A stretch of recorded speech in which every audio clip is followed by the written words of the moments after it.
This was a conspiracy between a mother and a child. Remember the story of Jacob and Esau? See, Esau was the firstborn, and the birthright goes to the firstborn. But Rebekah conspired against her son Esau to steal the birthright from him to give it to his son Jacob. She overheard a conversation from Isaac, the father, and she wanted Esau to make him a meal. So when the mother overheard the father saying how he wanted his son, the firstborn, now listen to this, the firstborn to go make him a meal, Rebekah ran to Jacob. Now remember, Jacob's name means trickster, a con man. This was before God changed his name to Israel. This is not good. This has something to do with you and what was stolen from you, what conspired and how it was taken. Your mother had a lot to do with it. Your mother conspired with your siblings to take what rightfully belonged to you because they didn't think you were suitable for it because you weren't the firstborn. They didn't think you deserved it. Just like Esau and Jacob. See, there was a prophecy spoken, and Rebekah was prophesied to, and they told her there will be two nations that will wrestle inside your womb. There was a prophecy spoken over your life in your mother's womb. But you weren't the favorite. You were the black sheep. You were the least one. This is why your mother conspired with siblings, with family to take what rightfully belongs to you. But I came to tell you today that God is going to restore what was taken. God is going to reimburse. God is going to give you back everything that the cankerworm, the palmer worm, and the locust has eaten. You don't have to worry about it. You don't have to fret. You don't have to concern yourself with it, because this is what the Lord has said. The Bible tells us, he that has an ear, let him hear what the Spirit of the Lord is saying to us. So what is he saying?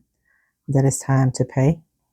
You can conspire with people to get something that is not rightfully yours because you don't feel as if that person should have it. And that was Rebekah's problem. She knew the firstborn son would get the birthright. So she conspired with her son Jacob to take the birthright that was rightfully his. And she won that, didn't she? But if you look at the journey of Esau and Jacob, the end of that thing, God always get the glory out of it.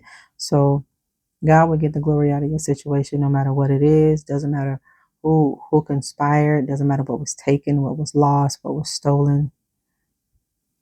It will be restored unto you 1,000 times. The Bible strictly tells us if the thief can be found, he has to repay you 7 times than what he stole.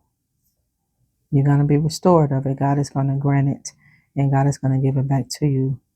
But the people that conspired, a mother, a family member that conspired to take what rightfully belonged to you. I'm telling you, some things that were rightfully yours. You had a mother, you had siblings, you had family that conspired with other family members to take what rightfully belonged to you. Why? Because they didn't think you were a suitable person for it. They didn't think you had a right to have it. So they did their best to lay claim on it. God said, now you're going to pay for that.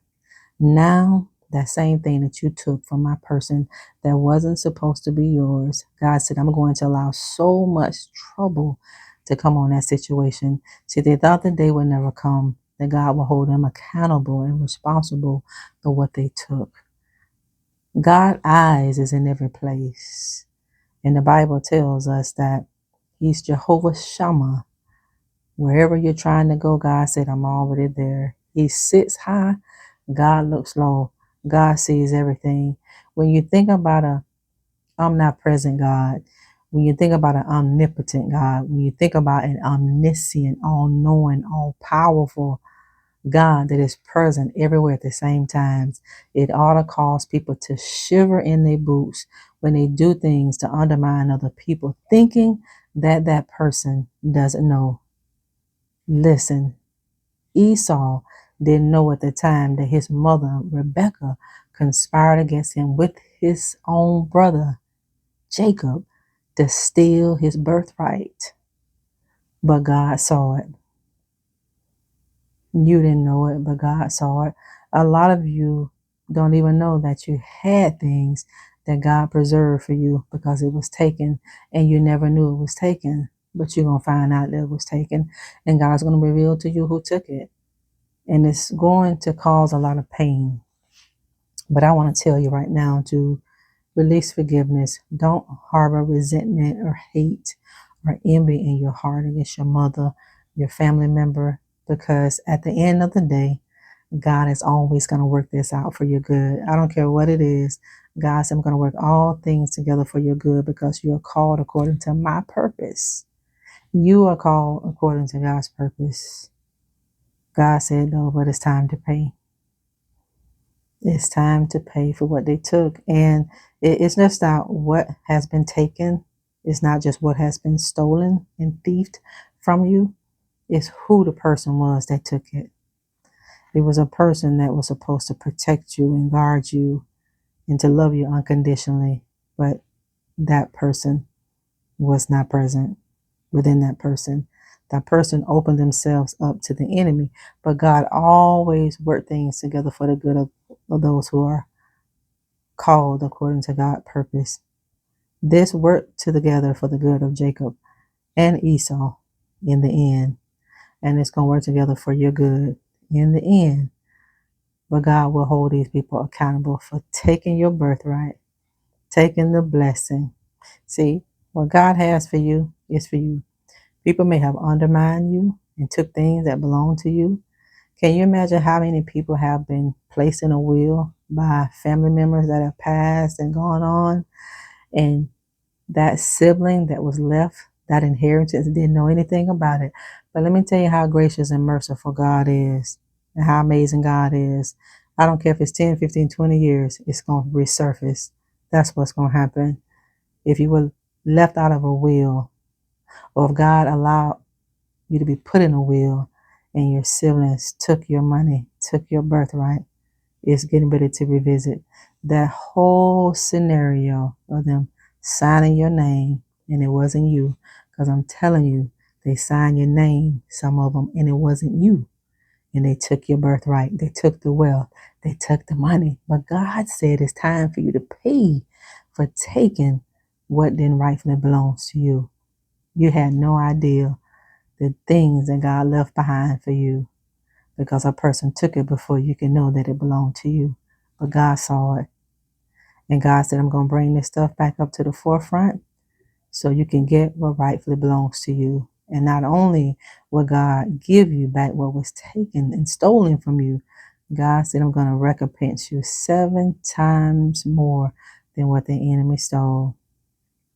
This is so terrible that you have people in this world that will conspire against family members. You have mothers that are conspire against their own kids because they favored the other child than the other one.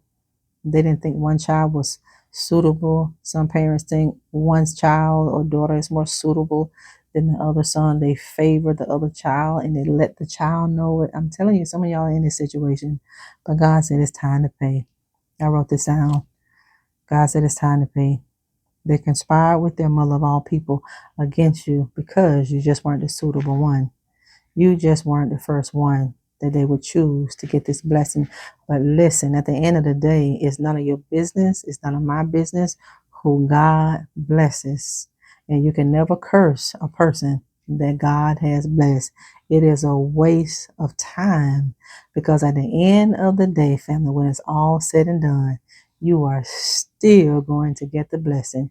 Everything that the cankerworm, the palmer worm, and the locust has eaten from your life, God said, I'm going to give it back to you.